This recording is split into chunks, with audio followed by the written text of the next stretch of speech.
I want to share with you an experience I had last night, and it was this. I went to sleep, and I woke up, and I felt the presence of the enemy in my room. And at that point in time, I also felt these big old arms around me, hugging me, and it made me feel so safe and so secure that I went back to sleep. And I woke up at 5 a.m. from a dream, and in that dream, I was sitting on the bed, and in front of me was some playing cards, and there was a hand that was being displayed of what's going to be played next. And when I went to touch it, I pulled back because I could feel such evil.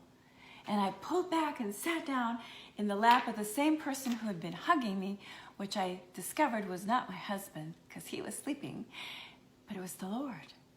And the Lord spoke to me so clearly and said, "It's the cards.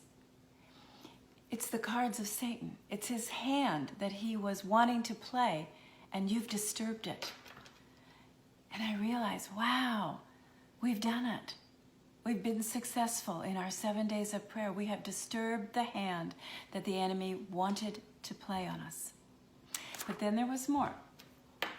I then heard some soldiers marching, and they were marching through my front door right up to my bedroom door. And I heard the word platoon, a platoon of the enemy. And they were soldiers with spears, dark soldiers. And they were halted outside my bedroom door, and I could hear them, and they said, "When she wakes up, we're going to hit her hard, and it's going to hurt." And you know, the word terror by night means threat, a threat. They were threatening me.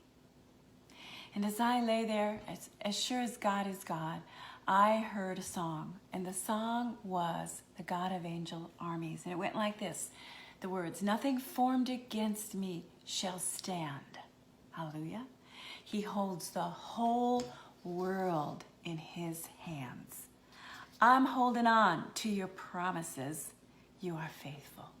The God of angel armies is always by my side.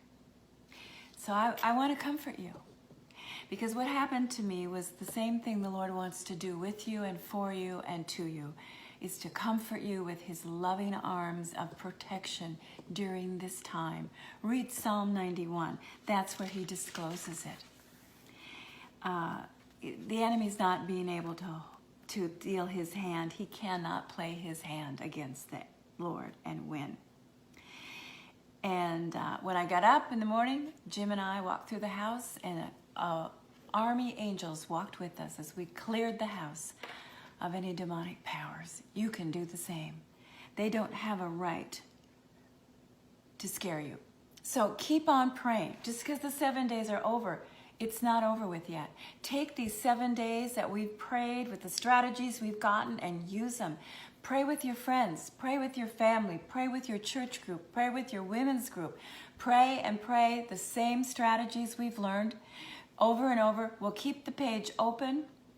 Please share any new strategies you get, anything you get, I'll be sharing. Check back on the page to see what we've added to it, what's going on. Remember, God is blowing by his Spirit. That means the breath of his mouth. The word of the Lord is coming against this virus. It's blowing it away. And the oil of healing is coming all over this world. Don't be afraid. Step out and pray for healing. Believe for miracles. For those around you that are sick, for the world that is sick. There are other countries we need to keep praying for. South America is getting hit hard now with the virus. Keep praying for those countries. God is going to remove this curse from the earth. It's going to be gone, because the scepter of the evil one shall not remain over God's people. Victory in his name. Keep checking back for more. Keep praying. It's working. The devil can't use his hand against us.